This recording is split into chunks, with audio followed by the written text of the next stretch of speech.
Bon, peut-être rapidement, je me représente. Donc, je m'appelle Martin Bobel. Je viens d'un réseau d'asso qui s'appelle le Réseau des ressourceries et recycleries. Et je siège au Conseil économique et social pour le mouvement associatif. Je me suis un peu préoccupé des sujets européens parce que mon secteur souffrait beaucoup des baisses de subventions et particulièrement de l'augmentation des marchés publics. Je suis sur un secteur d'activité qui est historiquement un secteur industriel, sur lequel les assos locales, employeuses pour beaucoup des nôtres, enfin, la grande majorité des assos sont des assos employeuses, sont dépendantes de la solvabilisation de leur activité par l'argent public, que ce soit pour le travail d'insertion socio-pro ou pour le travail de collecte d'objets de faible valeur ajoutée, qu'on peut qualifier des déchets, quoi. En gros, ce sont globalement deux activités passageables qui dépendent de l'argent public. Et donc, je me suis préoccupé des cadres européens pour comprendre un peu comment est-ce qu'on pouvait contrer globalement la baisse de subventions et les phénomènes de mise en concurrence qui s'opèrent, qui sont grandissants, particulièrement sur notre secteur, mais je pense que c'est le cas de beaucoup d'autres secteurs. Voilà. Donc, sujet européen qui nous arrive, on a deux gros volumes. On a la Commission qui a sorti un plan économie sociale et solidaire sur lequel Bruno pourra peut-être revenir quand on parlera de l'ESS français. Et un rapport qui est sorti du Parlement européen, qui a été porté par un vert allemand qui s'appelle Lagodinsky et qui est un rapport qui avait à la base double vocation, relancer le sujet du statut associatif européen, sujet qui a été abandonné dans le rapport, et du coup améliorer les conditions d'exercice des associations sur les activités transfrontalières.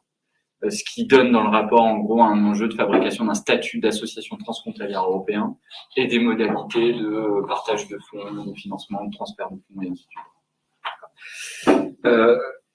On a globalement un gros problème du côté du sujet association Lagodinsky, c'est que Lagodinsky a considéré les associations, en tout cas dans ce rapport parlementaire, des associations comme agissant sur le marché intérieur européen, c'est-à-dire agissant comme une entreprise traditionnelle sur le marché. Je vais prendre un peu de recul. La difficulté du monde associatif vis-à-vis de l'Europe, c'est que l'Europe n'a pas de reconnaissance du statut associatif, qu'elle considère les associations comme des entreprises. Et que dans ces traités, l'Europe est très prudentielle en matière de dépenses publiques. Elle a fixé un certain nombre de cadres qu'on appelle le cadre dit des aides d'État, et qui dit en principe que les aides d'État sont interdites, c'est-à-dire qu'en gros que la distribution d'argent public de manière discrétionnaire à des entreprises agissant sur le marché européen est interdite. Ce cadre de traité-là, il a eu pour effet, un peu en cascade, la privatisation d'un grand nombre de nos services publics industriels, le basculement d'un certain nombre d'activités type mutualiste dans le marché intérieur, c'est-à-dire en gros on les a poussées dans le champ concurrentiel. Et 3, aujourd'hui pour nous, associations, je pense que le phénomène de baisse des subventions qui a été qualifié, d'ailleurs, c'est Tchernobyl qui a fait le gros des études sur ce sujet-là. Les chiffres de Tchernobyl s'arrêtent en 2017, on attend la réactualisation pour bientôt, mais Tchernobyl nous dit que entre 2005 et 2017, les associations, en règle générale, ont perdu 41% de leurs recettes de subventions. En fait, la part des subventions dans les recettes des modèles économiques associatifs a baissé de 41% en 10 ans. Le pari étant, je pense que la tendance, on doit pouvoir à peu près tous la ressentir, c'est qu'elle continue. Les recettes marchandes, c'est-à-dire les recettes de vente de biens et de services et les recettes en marché public ont, elles, augmenté de 31%. En gros, on a ce phénomène, on vend de plus en plus de biens et services et possiblement de plus en plus cher et nos subventions baissent et on est de plus en plus mis en concurrence sur les logiques de marché public. Qui plus est, encore plus en concurrence même sur les sujets de subvention parce qu'on est beaucoup passé des subventions d'équilibre à des subventions de fonctionnement à des subventions sur appel à projet. Ce phénomène-là, il n'est pas que dû à l'Europe, mais l'Europe l'a beaucoup instruit.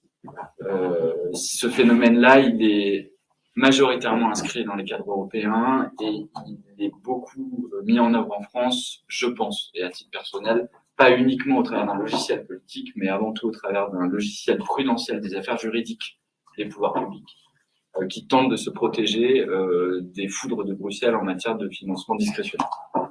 Et petit à petit, je pense que tout ça s'infuse et fabrique des logiciels de politique publique qui sont de plus en plus libérales et qui ne protègent pas assez le monde associatif de son principe ascendant et de son mode de financement afférent.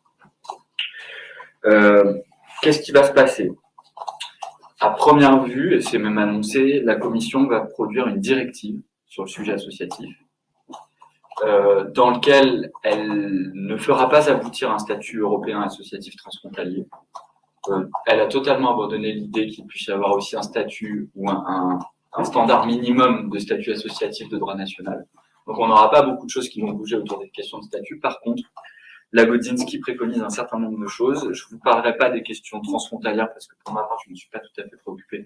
Et je pense qu'aujourd'hui, ça va toucher les très grosses associations. Et pour notre cas sectoriel, c'était pas le cas. Je pense que pour le cas qu'on s'en fout un peu. Par contre, Lagodinsky préconise un certain nombre de cadres qui toucheront les associations de droit national à activité locale. Un possible standard minimum en matière de reconnaissance d'utilité publique, et on n'a pas bien compris la traduction, on ne sait pas si on parle d'intérêt général ou d'utilité publique. Donc on ne sait pas encore si on fait appel à l'agrément de reconnaissance d'utilité publique ou si on fait appel à un sujet d'intérêt général associatif. En gros, il y a un cadre de définition. Mais à première vue, on va plutôt toucher à l'agrément de reconnaissance d'utilité publique. Ça, pareil, ça touche majoritairement les plus grosses associations. Lagodinsky préconise des cadres d'accès à l'argent public, en priorisant les marchés publics dirigés vers le monde associatif, ce qui ne va pas du tout nous arranger. En préconisant que l'accès à l'argent public pour les associations se fasse sur la base de critères transparents et définis. Et cette base de critères transparents et définis, elle fait très clairement appel au mécanisme du marché public. Donc en fait, on a un peu peur, que Lagodinsky pousse à créer des cadres qui favorisent le marché public sur la subvention. Et comme ce rapport fait beaucoup appel au fait que c'est nécessaire que les associations soient financées, la Commission semble vouloir répondre en créant un régime spécial d'exemption qui permettra de financer les associations. Là, je rentre dans un truc un peu technique, mais on va essayer de faire simple. En Europe, les aides d'État sont dites interdites, sauf exception. On a des exceptions qui permettent de subventionner. Par exemple, on a une exception PME-TPE, qui dit les pouvoirs publics peuvent subventionner les TPE-PME sur la base d'un certain critère, c'est-à-dire on va définir un montant maximal, un taux d'intervention maximal. Et par exemple, aujourd'hui, on peut subventionner en fonds propres une entreprise sur la base de 500 000 euros, pas plus. Autre cadre d'exemption qu'on connaît assez bien dans le monde associatif sont les minimis. Vous voyez passer les minimis, les aides de minimis. Le minimis dit un État membre ou un pouvoir public local peut subventionner une entreprise dans laquelle, du coup, on est intégré, sur la base de 200 000 euros tous les 3 ans maximum en sonnant et trébuchant et en nature. On a beaucoup d'associations qui aujourd'hui sont assujetties aux subventions sur la base du règlement de minimis, et c'est dramatique pour nous. Pourquoi? Parce qu'en gros, ça nous fait... Qu'est-ce que ça produit? Ça produit... En fait, c'est le résultat d'une interprétation juridique qui consiste à dire que, oui, les associations sont des entreprises, et donc elles doivent bénéficier des régimes d'exemption des entreprises, et que elles agissent sur le marché intérieur, c'est-à-dire en gros elles sont concurrentielles sur le marché européen. Et 3, évidemment, les minimis, c'est dramatique, parce que si on les applique dans la continuité, ça veut dire que toute association considérée comme entreprise bénéficiaire des aides de minimis ne pourra pas avoir plus de 200 000 euros de subvention tous les 3 ans. Le risque étant donc, et celui-ci est avéré, que dans un grand registre européen qu'on appelle le régime général d'exemption par catégorie, là je fais un truc un peu technique, c'est un grand registre dans lequel on dit pour tel secteur, on peut donner de manière discrétionnaire tant de millions d'euros avec tel taux d'intervention. Pour notre secteur ressourcerie recyclerie, je suis avec Gloria, ma collègue, moi je ne l'ai pas présenté. Notre secteur, qui est un secteur industriel, recyclage, réemploi, on a le droit à 15 millions d'euros d'argent public par an, en discrétionnaire, sur la base d'un plafond à 55% d'argent public. Résultat pour nous technique et concret, l'ADEME, qui avait une politique de subvention des ressourceries à l'époque, qui nous finançait avec des taux d'intervention à 80% et des volumes maximales qui pouvaient passer le 1,2 million en investissement, c'est calqué sur le régime d'exemption par catégorie européen qui dit pas plus de 55%. Ils ont donc baissé leur taux d'intervention. Et aujourd'hui, on ne peut pas créer un équipement associatif subventionné avec plus de 55% d'argent public si on veut l'argent de l'ADEME. En gros, ça a créé un cadre moins 10 ans que ce que la France est capable de faire en matière de subvention. Sachant que le cadre français de subvention est sans limite. En gros, la doxa est poussée par la circulaire Valls post-loi 2014, nous dit les pouvoirs publics peuvent subventionner à 100% un projet associatif en investissement comme en fonctionnement. Et peut même réaliser des excédents si toutefois ces excédents sont, je ne sais pas comment on dit, mais il y a un terme pour dire que les excédents doivent être mesurés, quoi, naturellement. Le risque étant qu'aujourd'hui, on ait un régime d'exemption par catégorie européen qui va fixer des bornes à la subvention. Et ça, c'est un phénomène qui, un, va dégrader la subvention s'il advient, et deux, faire basculer petit à petit les associations dans l'espace concurrentiel. Parce que ce registre-là est un registre lié au marché intérieur. La bataille historique du monde associatif qui consistait à dire nous sommes d'intérêt général et donc nous ne devons pas nous intégrer sur le marché, c'est-à-dire nous ne devons pas subir la doxa concurrence parce que elle fait, je dirais qu'elle fait, je cherche un mot, mais en gros, la France considère aujourd'hui que la concurrence ne permet pas aux associations de réaliser leurs activités correctement, et que donc il faudrait les en exempter. Et le risque étant qu'on bascule. C'est pas très clair, excusez-moi, je cherche mon mot depuis tout à l'heure, il ne revient pas. Faire échec, en fait, à la mission d'intérêt. Voilà à peu près ce que je peux vous en dire. Je vais rajouter un niveau de risque supplémentaire aujourd'hui, c'est que ce fameux régime d'exemption par catégorie est poussé par une partie de l'économie sociale et solidaire en France pour ne pas être un régime d'exemption associatif, mais être un régime d'exemption ESS. Auquel cas, un régime d'exemption ESS poserait deux problèmes. Un premier, c'est le risque qu'il soit encore moins disant que ce qu'on aurait pu avoir si c'était un RGEC associatif. Parce qu'évidemment, la commission va considérer que dans l'ESS, tout ça est un peu flou et qu'il y a forcément des activités très commerciales et que donc elles ne pourront pas bénéficier de taux d'intervention très forts. Et deuxièmement, étant de créer un droit similaire à l'ensemble des familles de l'économie sociale et solidaire, ce qui générerait des inéquités très fortes. C'est-à-dire qu'aujourd'hui, on ne peut pas subventionner une entreprise commerciale de l'ESS pareillement qu'une association, et demain, ça pourrait être le cas. Donc, en gros, le risque étant de créer ce que j'appelle un discriminant de politique publique unifié à l'ESS, qui donne les mêmes droits d'accès à l'argent public pour toutes les familles de l'ESS. Et du coup, je fais un pont vers toi. Magnifique transition. En gros, l'Europe a une vision donc dichotomique de l'intérêt général, l'intérêt privé, qu'elle qualifie en termes juridiques d'activités économiques et non économiques. C'est-à-dire que l'intérêt général sont les activités non économiques et l'intérêt privé sont les activités dites économiques. Donc ça n'a plus rien à voir avec notre approche politique de ce qui est économique et non économique. Et qu'aujourd'hui, la bataille historique du monde associatif qui consiste à dire nous sommes une économie différente, mais une économie quand même, nous a petit à petit rendu peu prudents vis-à-vis du risque bruxellois sur cette dichotomie sémantique. Un.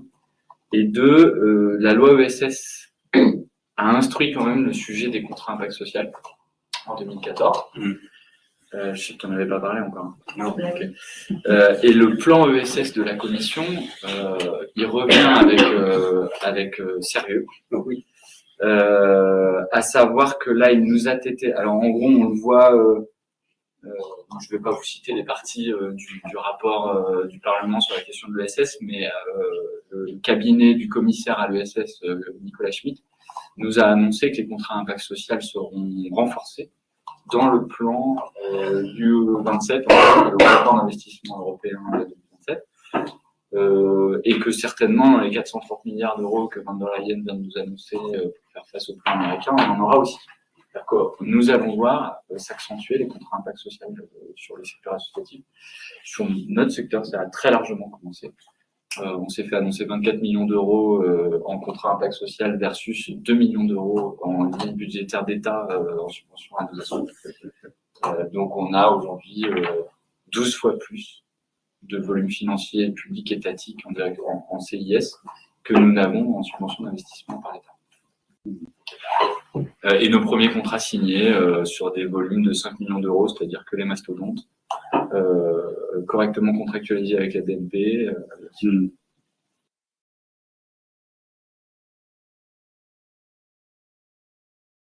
coup, moi, j'interviens plutôt sur le versant ce qui se passe en France. avec notamment l'ouverture à une évaluation et une modification de la loi de 2014.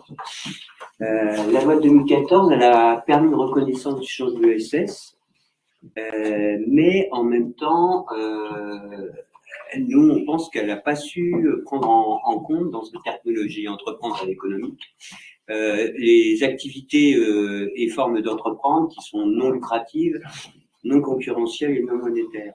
Et je dirais non économiques dans la sémantique européenne.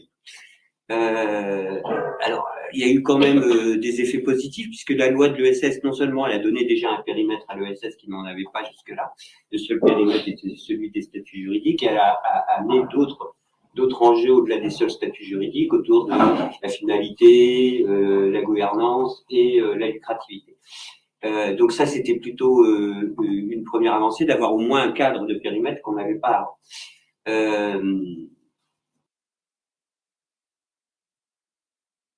Elle a posé les bases de plusieurs cadres.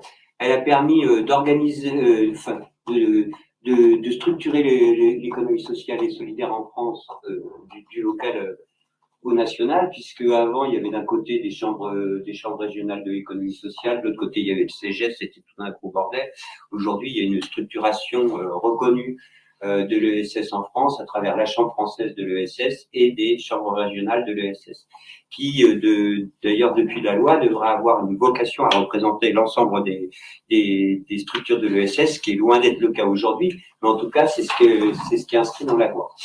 Elle a permis à la fois ça, elle a permis aussi d'avancer sur une reconnaissance des bonnes pratiques de l'ESS à travers la mise en place du guide des bonnes pratiques, qui aujourd'hui a été créé. Il y a un texte voté par l'État qui s'appelle le guide des bonnes pratiques et qui apporte à toute structure de l'ESS des éléments pour évaluer en quoi les pratiques qui sont mises en place dans l'organisation s'inscrivent dans la loi de l'ESS et permettent de se mettre dans une logique de démarche progrès par rapport à ça, en ayant une obligation normalement par la loi une fois par an de faire un bilan sociétal, on peut dire ça comme ça, un bilan de la structure, et de pointer des points sur lesquels la structure va avancer pour améliorer ses pratiques.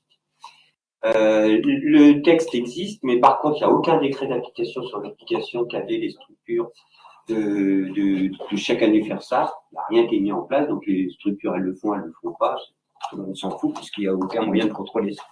Donc ça, c'est un des points sur lesquels nous, on dit qu'il faudra avancer. C'est bien d'avoir mis un cadre de démarche qualité, mais de démarche progrès, mais il n'y a rien qui oblige les structures à le faire. Elle a permis aussi de structurer un certain nombre de définitions. Hein. Il y a une définition de la subvention, mais il y a aussi une définition d'innovation sociale. Il y a des définitions de l'innovation sociale. Il y a pas mal de définitions qui aident à travailler sur les notions de coopération territoriale. Il y a une définition des PTCE, mais il y a des choses comme ça. Il y a quand même sur le côté structuration juridique, il y a quand même pas mal de choses. Il y a l'entrée des monnaies locales pour la première fois qui sont reconnues par la loi. Voilà, il y a quand même des avancées qui sont loin d'être négatives. Par contre, dans les manques globaux qu'il y avait dans la loi, sur lequel nous on pourrait dire c'est une opportunité, et ben c'est de la prise de rencontre de toutes les formes de SS non lucratives et non économiques au sens européen. L'organisation et les moyens des services de l'État pour le SSO national et en déconcentré, parce qu'aujourd'hui la loi fixe des cadres, mais finalement ces cadres ils devraient s'imposer aux collectivités territoriales, mais il n'y a pas par exemple il y a plus de plan État-région qui intègre le SS, ça n'existe plus. Par contre, dans la loi, il y a eu mis en place des conférences régionales de l'ESS qui devraient avoir lieu normalement tous les 4 ans, qui sont organisées entre État, région et chambres d'économie sociale et solidaire, et qui normalement devraient être des espaces locaux qui permettent de construire un projet d'activité, un projet de développement de l'ESS à l'échelle d'une région, avec des engagements, des moyens, etc. Or ça, pour l'instant, ça existe, mais c'est une parodie, c'est fait vite fait, ça rend un truc et c'est vide de sens, donc il y aurait des enjeux à faire que ça existe mieux. Voilà. Alors sur les enjeux qu'on voit nous autour de cette nouvelle appel à revisiter la loi, c'est le premier, c'est le risque d'ouverture du périmètre, c'est-à-dire qu'on a eu du mal à s'entendre sur un périmètre qui, je le rappelle, a reconnu les statuts juridiques de l'économie sociale, mais il y a attaché la possibilité pour des entreprises qui ne rentrent pas dans ces statuts, donc associations, coopératives, fondations, mutuelles, de pouvoir quand même intégrer l'économie sociale et solidaire sous réserve qu'elle respecte un certain nombre de principes. Donc ces principes sont énoncés, c'est ce qu'on disait, en gros, c'est les principes du statut ESUS. C'est quand même aujourd'hui assez contraignant. Il y a peu d'entreprises qui font cette démarche-là. Elles le font souvent contraintes et forcées dans le cadre de demandes de prêts ou de demandes de financement pour pouvoir bénéficier d'avantages dédiés aux structures de l'ESS. Il y a très peu d'entreprises qui font sinon cette démarche-là juste pour dire moi j'en fais partie. Parce que le reste c'est trop compliqué. C'est lourd à déposer une demande de reconnaissance ESUS. Voilà. Donc il y avait cette ouverture faite sur les entreprises, mais qui était encore très bien protégée. Et donc là, le risque, ce serait que sur ce quatrième volet, ils ouvrent la question, ils amoindrissent les critères pour pouvoir faire entrer ce qu'ils appellent eux les entreprises à impact, qui aujourd'hui n'ont pas de statut juridique. Ça n'existe pas l'entreprise à impact, ça existe, c'est un terme, mais c'est pas reconnu, il n'y a pas de définition juridique du. C'est même pas un libellé officiel. C'est même pas un libellé officiel. Non. Il n'y a pas de définition juridique d'une entreprise à impact.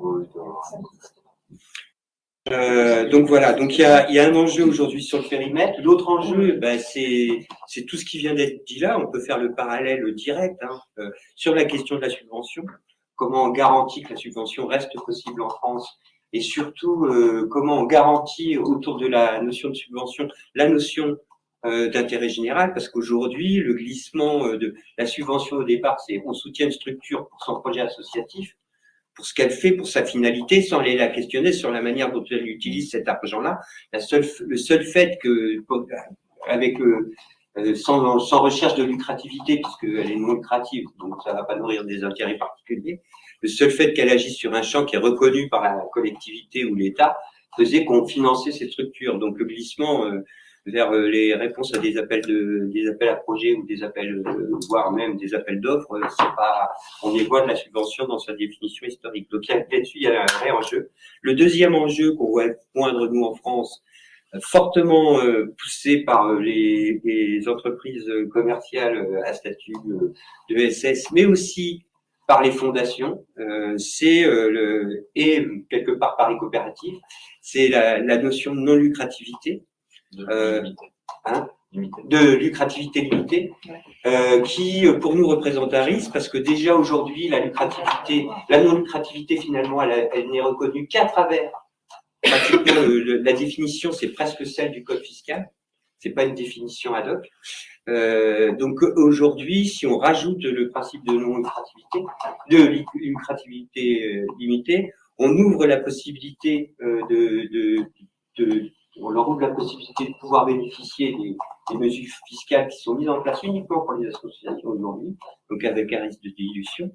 Et surtout, on risque, du coup, que même ce régime-là, il soit, du coup, en étant réouvert, rediscuté, et du coup, moins 10 ans pour les associations. C'est-à-dire qu'on prend un double risque, à la fois de le partager avec un plus grand nombre de structures, et en même temps, le risque de revoir à la baisse les conditions d'accès à ces avantages. Et voilà, et j'ai déjà dit pas mal là-dessus. Moi, je crois qu'il y a un vrai enjeu, de toute façon, à faire statuer sur la définition même de l'intérêt général, et surtout, parce que quand on parle d'intérêt général, l'intérêt général, au départ, c'est réservé aux États, puisque c'est les États qui décident de l'intérêt général des citoyens de l'État. C'est ce qui s'impose à tout citoyen de l'État au-delà de ses droits individuels. Et donc, du coup, dans nos secteurs à nous, on est déjà sur une reconnaissance d'utilité sociale plus que d'intérêt général. D'ailleurs, on est reconnu d'utilité publique ou rarement d'intérêt général. L'intérêt général, ça appartient pas au monde privé, normalement, c'est le monde public.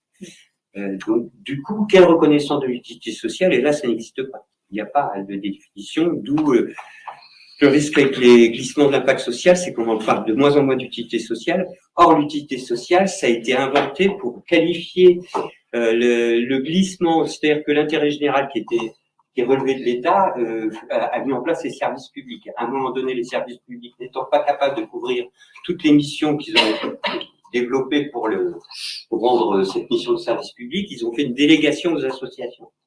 Et c'est cette délégation aux associations qui a fait naître le terme d'utilité sociale, puisqu'on pouvait pas parler d'intérêt général, puisque c'était porté par des structures de la société privée. D'où on a glissé ce terme d'utilité sociale. Donc en remettant en cause l'intérêt général, en oubliant l'utilité sociale pour plus parler d'impact social, on prend le risque de tout perdre.